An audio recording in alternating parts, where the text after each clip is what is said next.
අයිබෝවන් සාමාන්‍ය ප්ලාස්ටික් දත් ඇඳිවල පවතින අපහස්ථාවයන් මගහැරීමේ ක්‍රම පිළිබඳව හංගේරයන ජාතික අර්බට් නාග විසින් පර්යේෂණ සිදු කරමින් සිටියා. ඔහුගේ පර්යේෂණවල ප්‍රතිඵලයක් විදිහට තමයි 1950 මැදභාගේ මෙම වැල් ප්ලාස් ෆ්ලෙක්සිබල් ඩේචස් නිර්මාණය වෙන්නේ. මේවා නිර්මාණය කරලා තියෙන්නේ වැල් ප්ලාස්ට් කියන නැවෙන්න සුළු රබර් වගේ අමුද්‍රව්‍ය භාවිත කරලා. අර්බට්ගේ මේ හඳුන්වාදීමත් සමගම ලෝකය පුරා මෙම වැල් ප්ලාස් ෆ්ලෙක්සිබල් ඩේචස් සීග්‍රයෙන් ව්‍යාප්ත වුණා. අද වෙනකොට ශ්‍රී ලංකාව තුළත් මේ වැල් ප්ලාස් ෆ්ලෙක්සිබල් ඩෙන්චර්ස් ඉතාම ජනප්‍රිය කෘතිම දත් දැමීමේ ක්‍රමයක් බවට පත්වෙලා තියෙනවා. සාමාන්‍ය ප්ලාස්ටික් දත් ඇන්දකට සාපේක්ෂව මේ ෆ්ලෙක්සිබල් ඩෙන්චර්ස් වල පවතින වාසි මේ ජනප්‍රියත්වයට හේතු වෙලා තියෙනවා. මේ ෆ්ලෙක්සිබල් ඩෙන්ච එකක් දත් නැති ඕනම කෙනෙක්ට පාවිච්චි කරන්න පුළුවන්ද කියලා යට ප්‍රශ්නයක් එන්න පුළුවන්. සාමාන්‍යයෙන් ගටේ දත් සියල්ලම නැති කෙනෙක්ට නම් ෆ්ලෙක්සිබල් ඩෙන්චර්ස් නිර්දේශ කරන්නේ නැහැ. ඒකට හේතුව තමයි ෆ්ලෙක්සිබල් ඩෙන්ච එකක් රැඳ වෙන්නේ තනින් තන තියෙන දත්වලට. ඒ කියන්නේ දත් කීපයක් හරි වාට තියෙන්න ඕනේ ෆ්ලෙක්සිබල් ඩෙන්ච එකක් රඳවා ගන්න. ඒ කියන්නේ සම්පූර්ණයෙන්ම දත් නැති කෙනෙක්ට නම් මේ ෆ්ලෙක්සිබල් ඩෙන්චර්ස් නිර්දේශ කරන්නේ නැහැ. ඒ වගේම තමයි වාගේ මුඛ සෞඛ්‍යය ඉතාමත් යහපත් වෙන්න ඕනේ. සාමාන්‍ය ප්ලාස්ටික් දත් ඇඳි වගේ නෙමෙයි මේ ෆ්ලෙක්සිබල් ඩෙන්චර්ස් වලට කැම ඇලීම ඒ වගේම බැක්ටීරියා වර්ග වර්ධනය වැඩි. ඒ නිසා ඔයාගේ මුඛ සෞඛ්‍යය හොඳ තත්ත්වයේ තියෙන්න ඕනේ ෆ්ලෙක්සිබල් ඩෙන්ච් එකක් ලබා ගන්නවා නම්. ඒ වගේම තමයි වෛද්‍යවරයා විසින් තවත් සාධක කිහිපයක් ඔයාගේ කටේ බලනවා මේ ෆ්ලෙක්සිබල් ඩෙන්ච් එකක් ලබා දෙද්දී. ඉතින් මේ සියල්ල බලලා තමයි ඔයාට ෆ්ලෙක්සිබල් ඩෙන්ච් එකක් වෛද්‍යවරයෙක් විසින් නිර්දේශ කරන්නේ. සාමාන්‍ය ප්ලාස්ටික් දත් ඇඳකට සාපේක්ෂව මේ වැල් ප්ලාස් ෆ්ලෙක්සිබල් ඩෙන්ච් එක වාසි තියෙනවා. ප්‍රධානම වාසිය තමයි ඔයාට අපහසුකමින් තොරව මේක පළඳින්න පුළුවන්.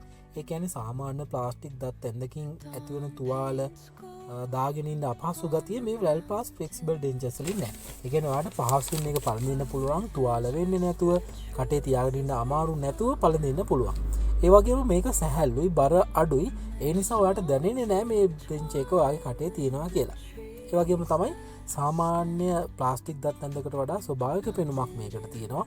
ඒ වගේම තමයි මේක පළඳිද්දී අනෙකුත් දත්වලට හානි වෙන්නේ නැහැ. මොකද මේක මේ රබර් ගතිය නැත්නම් රබර් වගේ නිසා මේක අනෙක් දත්වලට හානි සිදු කරන හැකියාව අඩුයි. ඒ වගේම තමයි කල් පැවැත්ම ගොඩක් වැඩි. සාමාන්‍යයෙන් අවුරුදු 5කට වඩා කල් පැවැත්මක් මේවට තියෙනවා.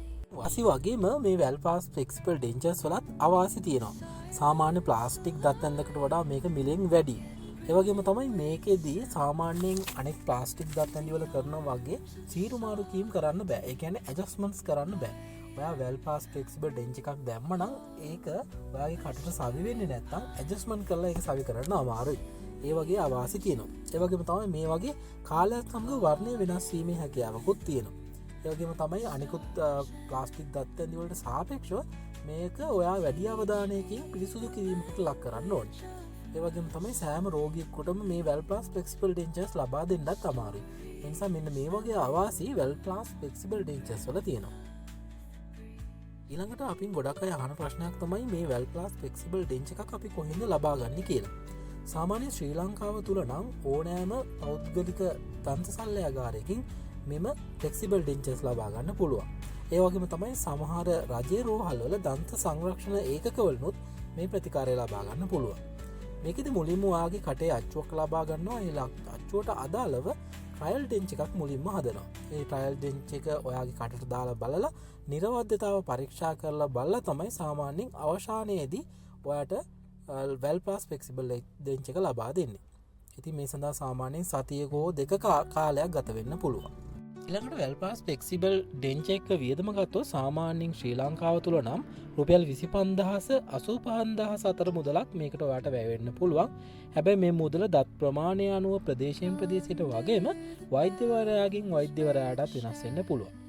ඉතින් මම හිතනවා මේ වීඩියෝ එකෙන් ඔයා වැල් ප්ලාස් ෆ්ලෙක්සිබල් ඩෙන්චර්ස් පිළිබඳව හොඳ අවබෝධයක් ගන්න ඇති කියලා. අපි තවත් වීඩියෝ එකකින් හමු වෙමු.